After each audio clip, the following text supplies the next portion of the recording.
Okay, so let's talk about the Elliott Smith song, Son of Sam. I always thought that it was about the true crime serial killer, Son of Sam, which makes sense because the lyrics explicitly state Son of Sam in the song directly, but turns out that that might not be what the song is about. So we're going to be exploring what the meaning is of Son of Sam and also the creative process behind it and maybe how you could actually incorporate it into your own songwriting. So welcome back to my channel. I'm Deanna Faye. For those of you who are new here, I do things just a little bit differently. I like to analyze songwriting and the creative process. I'm a songwriter myself, and I like to see what we can gather from other artists, a bit of a musical analysis so that I can give you insider tips and tricks to enhance your own creative process. Some of these things could be applied to art and creativity beyond just songwriting, but songwriting is kind of like my poison of choice, so that's why I focus on it. But whether you're a musician or you just love music, I hope you find something here that helps you, and yeah, let's get right into it. Unpacking songwriting secrets with Deanna Faye. Okay, back to the topic. So I'm not gonna lie, I used to think, like the first times that I heard Son of Sam, I used to think that the song was about Elliott Smith's dad because, now hear me out, I didn't know Son of Sam was a serial killer. I was like really young, like 13, and I thought that that's what the song was about. So knowing that that's what my initial thought was growing up kind of makes this more interesting, but then later I found out it was actually supposedly about a serial killer named Son of Sam, or David Berkowitz, who I didn't know but was also known as the 44 caliber killer. And he was an American serial killer who pleaded guilty to 8, not 6, but 8 shootings that began in New York City in 1976. So it makes sense that we think that the song is associated with that serial killer because, well, the song is named after him, supposedly. And some of the lyrics include references like couple killer. And, well, actually, after inspecting the song a bit more closely, there's only really 2 references that would refer to Son of Sam, the serial killer. Enter Benoit Blanc. So couple killer and Son of Sam. And there aren't actually many more references that would hint at further detail about the serial killer, which was what I found interesting. So I think the idea of the song being about the serial killer himself might be a misunderstanding. So in an interview with MTV on April 21st, year 2000, Elliott Smith himself said that he didn't actually know what he was going on about by choosing the name Son of Sam or including that in the song. And then he went on to say that he knew various people with the name Sam, including musician Sam Combs, who was on tour with him in 1999. And he also mentions that he has an uncle named Sam. So when we hear this perspective, it kind of seems like he didn't necessarily have a reason for naming the song Son of Sam. But we must look a little closer. It kind of seems like Elliott was just free writing when he wrote the lyrics for Son of Sam, meaning he didn't really have a particular known reason, at least consciously, when choosing the words or the name Son of Sam, which I thought was particularly interesting. And in the interview, he goes on to say that the song was meant to be sort of impressionistic and that it was about destruction and creativity. And we can see that because he mentions Shiva, which is the Hindu deity of destruction and creativity. But the thing is, impressionistic is not really a word that we use to apply to songs, and more particularly to lyrics, very often. Maybe in certain like musical theory discourse in like some university somewhere they might, but it's not something you hear about often in your day-to-day, and it's definitely,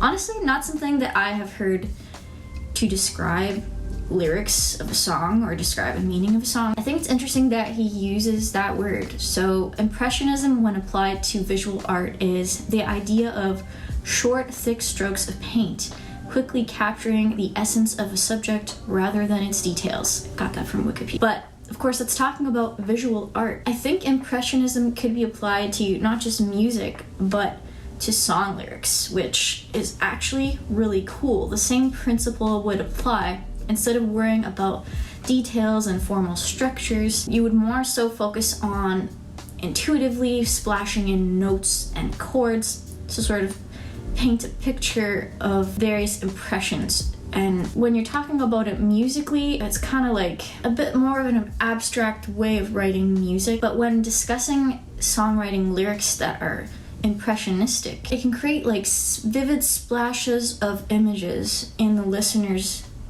mind, because the pictures that he's describing are just sort of like very quick and easy to sort of interpret. So the effect of using Impressionism in lyric writing is that we get these sort of vivid splashes of images, and they don't necessarily blatantly express an explicit meaning.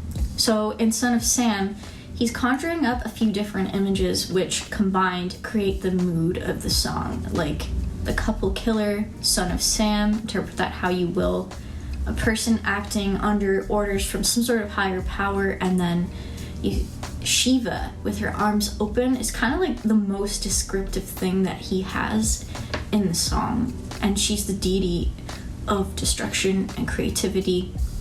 King for a Day is also pretty like prominent, and then this isn't necessarily an image, but I don't know what I am. To me, that stands out, and that the feeling weird. These are the sort of images that stand out to me as a listener, and when you combine these different images, it creates a very tangible mood. But at the same time, there's not like a definite meaning to the song, and people interpret it how they will. But the point is that these like little short flashes of descriptions, they kind of act like in visual art the impressionistic quick short strokes of paint. None of them are really fleshed out. There's no like strong detail. There's not even really much of an opinion about what these images mean, even from Elliott Smith himself, beyond the idea of like destruction and creativity. The listener or the reader of the lyrics can sort of make their own meaning in the end. That's just my opinion, but even Elliott Smith himself isn't entirely sure what he meant by this song, and maybe in a sense that is what the song is about. You know, there's a search for meaning in this song. I don't know what I am. He describes an uncomfortable, weird feeling. It's sort of ambiguous. As you're listening, wondering, is this song about a serial killer? Or is this song about the serial killer? Or is it just about some guy that is creating and destroying and thinking about these things at the same time? I mean, if Elliott Smith doesn't really even know. The end result of the song is that Elliott Smith does get his mood and impressions across. And it's one of my favorite songs because it has a certain level of punk and anger to it. And the melody is a bit melancholy, as you would expect from Elliott Smith, but there's something to it that the song does sound a bit more aggressive and angry, and I like it. It makes me feel like action is being taken, or like it makes you want to act. And I wonder if it's because there's that underlying meaning of destruction and creativity. It's like the cycle of destruction and creativity are very intertwined, so I think that's where that sort of like active feeling is. There's like this urge to like both create and destroy, and I think the mood of the song and the images, including like the killer images of Shiva. There's this part where he says he told the boss off and made a move. So the song is really about like taking action. It's interesting because in the song there's a few contradictions. Like he's saying, I'm not uncomfortable, but he feels weird. He says he knows what to do, but his options disappeared at the same time. And then at the end, he's saying, I don't know what I am. So, I mean, do you really know what you want to do? Do you really know what you should do? Or did your options disappear and you don't know? I don't know. I think there's like contradictions in the song. When I see the song through this sort of like impressionistic light, it makes me think that the song is more a reflection of Elliott Smith's subconscious during this time of writing, because I know that when he writes, he does sort of write that sort of like free form writing.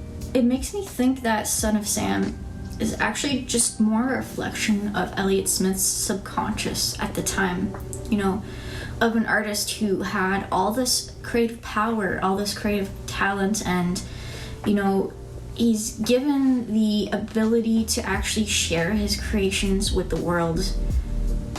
But I think from what little I know about his real life, because we can't really say that we knew an artist's real life, and this is just my perception of him. I think in Elliott Smith's real life, he may have felt like he destroyed or sabotaged his personal life or relationships. He might feel like he's not really sure who he is, and I think that's why there's these sort of like contradicting feelings in his music, not just in this song, but particularly in Son of Sam. I feel like Elliott Smith's spirit is very vibrant in this song, and I think that that's one of the reasons why it's a favorite of many, not just mine. It's very catchy. There's an infectiousness to it, and you get the sense that somewhere in that song he's there, even though it's not necessarily about him, but it's not about the serial killer either. I think he's just using these sort of impressionistic images, including Son of Sam, couple killer, you know, king for a day, but then at the end it's just sort of like this destructive force that doesn't really know what it's doing. It says a lot about who Elliott was and, you know, what he was experiencing in his own life and world. The music itself is beautifully crafted, and what's cool is that he played the instruments on this track, like all the instruments, and he talks a bit about that in another interview, how, you know, before he didn't have access to a lot of instruments, but when he gained access to more instruments, then he wanted to try them all, and it was just sort of like this genuine love for music and for making music and playing, and to me he always comes across as just someone that liked music and didn't necessarily want fame or, you know, need it. I don't know. There's always sort of like a bittersweetness that I feel when I think of Elliott, and he was gone too soon, but yeah, these are just some of my thoughts on Son of Sam. I think if you wanted to apply what Elliott Smith did to your own songwriting, like in terms of Son of Sam, what we can gather is just the meaning of a song doesn't need to be explicitly known even to you, and sometimes it's just about taking music and images, sort of concepts and ideas, and using them in this impressionistic way, and in the end you've still created a mood. And I think when people then go listen to that song, the meaning becomes a bit subjective. Like there may be some objective meaning to you, but at the end of the day it's the listener who makes the meaning. So I hope that this video helped you in your creative process, and if you want to see more content like this, please like this video and subscribe to my channel. It really helps my channel out, as I'm still a baby channel, just trying to grow slowly, and I thank you so much for my subscribers and those who have been following my journey. I also have my own music if you want to check it out. You can also support me on Patreon or buy me a coffee. I really appreciate all of your comments, your shares, your likes, and your subscribes. Keep creating, and take care, everybody.